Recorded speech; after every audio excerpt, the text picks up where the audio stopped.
बोरामणी गटात भाजपची ताकद एकवटली. प्रचार सभेत बोरामणी गाव भाजपमय. बोरामणी गटातील भाजप उमेदवाराच्या प्रचारासाठी आयोजित करण्यात आलेल्या जाहीर सभेला उत्स्फूर्त असा प्रतिसाद मिळाला असून बोरामणी गाव संपूर्णपणे भाजपमय झाल्याचे चित्र पाहायला मिळाले.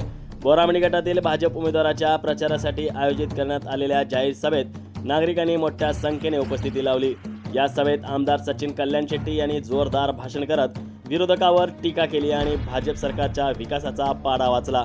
या प्रचार सभेत जिल्हा परिषद उमेदवार नेताजी खंडागळे, पंचायत समिती कासेगाव गणातील उमेदवार विजय राठोड तसेच बोरामणी पंचायत समिती गणातील वर्षा पटणे यांच्यासाठी मतदारांनी मोठ्या प्रमाणात उपस्थित राहून पाठिंबा दर्शविला. सभास्थळी भाजपच्या घोषणांनी वातावरण दुडबुडून गेलं होतं. आमदार कल्याण शेट्टी यांनी बोलताना सांगितलं की भाजपने नेहमीच सर्वसामान्यांच्या विकासाला प्राधान्य दिले असून आगामी काळातही बोरामणी गटासाठी भरीव निधी आणि विकास कामे करण्यात येणार आहेत. त्यामुळे भाजप उमेदवारांना भरघोस मताने विजय करून द्यावे असे आवाहन त्यांनी उपस्थितांना केलं. या सभेमुळे बोरामणी गटात भाजपची ताकद अधिकच मजबूत झाल्याचे चित्र दिसून येत आहे. निवडणूक प्रचाराला नवचैतन्य मिळाले आहे. काँग्रेसचा जो इथे बाले किल्ला म्हणून होता, रोहिणीताई माझ्या दोन्ही विधानसभेमध्ये या भागातून मला भरघोस लीड देण्याचं काम या बोरामाळा भागातील जनतेने केलं. आणि जेव्हा या भागातील जनतेने निवडून दिलं, ह्यांच्या उपकाराची परतफेड तर ह्या जन्मात करू शकत नाही, पण काही ना काही सेवा करून ते परतफेड करायचा मी प्रयत्न करतो. आमचा गड्डू पडण्यासारखा रोज सर्वसामान्यांसाठी पळणारा कार्यकर्ता उमाकांत राठोड साहेबांचा वारसा चालवणारे आमचे विजू राठोड साहेब.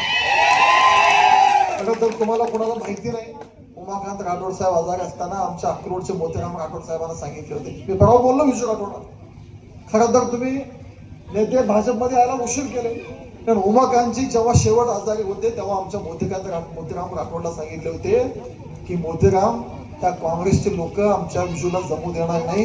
आमचा विजू खूप सरळ साधा आहे. सचिन दादाला सांग, त्याला भाजपमध्ये घेऊन जायला सांग. राठोड साहेबांनी आता राठोड साहेबांनी सांगितलेलं थोडं उशिरा तुम्ही ऐकले, पण तुम्ही उशिरा सांगितलेलं कदाचित तुम्हाला माहित नसेल, पण मोतीराम सांगितलं बघा, तुम्हालाही सांगितलं. पण राठोड साहेबांच्या माझ्या वडिलांचे मित्रत्वाचे संबंध होते. ती मैत्री परत आपण जोपासू आणि या दक्षिण सोलापूरचा विकास चांगला करू. जिल्हा परिषदचा उमेदवार नेताजी खंडाळे अभियंता आहे, सुशिक्षित आहे. अख्खा जिल्हा परिषद उद्या या बोरामणीच्या विकासासाठी रोज प्रश्न मांडणारा आवाज आहे, अभ्यासू आवाज आहे. या बोरामणीतील प्रत्येक जनतेचा आवाज तिथं पोचवणारा नेताजी भाऊ आवाज आहे. बघितलं की लक्षात येईल, खडखडीत आवाज आहे, उंची मजबूत आहे. त्यामुळं नेताजी भाऊ सगळा सुशिक्षित आहे. पुण्यात सगळं सेटअप आहे, काय गरज नाही राजकारणाची, सगळं देवाने चांगलं केलं. पण काहीतरी या भागातील जनतेसाठी करायचे ह्या इच्छेनं राजकारणात आलेला नेताजी भाऊ.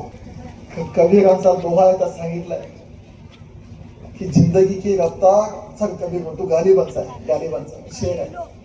कबीराचा जिंदगी की रफ्तार क्यों इस तरह रंग गालिब, भले दुश्मन आगे चले जाए लेकिन दोस्त पीछे न छूट जाए. म्हणजे पाठवायचं पण दोघांना पाठवायचं, एक इकडं तिकडं कधी विचार करायचा नाही.